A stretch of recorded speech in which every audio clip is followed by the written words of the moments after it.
One messenger came, they mocked him. A second joined, they called him a liar.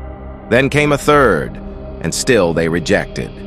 This is the story of Ashab al-Qarya, the people of the town who denied the truth again and again. In Surah Yaseen, Allah tells us of a Bapa town where He sent back 2 messengers. But the people said, "You are only humans like us."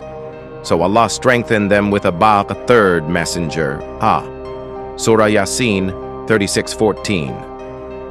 We sent to them 2, but they denied them, so we strengthened them with a 3rd.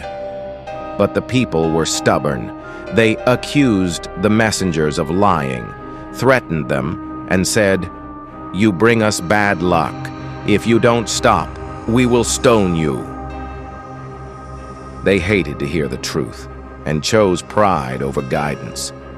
Then came a man from the far end of the city, a humble believer, not a prophet, but full of truth and courage.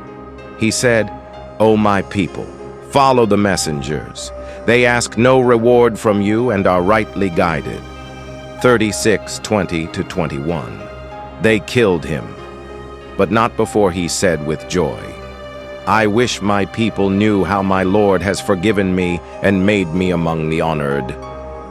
36:26-27. His words still echo. His faith earned him Jannah.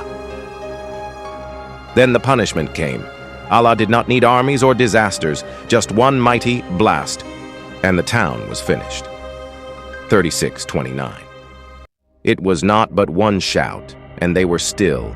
3 messengers, 1 believer, a whole town destroyed because of arrogance. Let this story be a warning.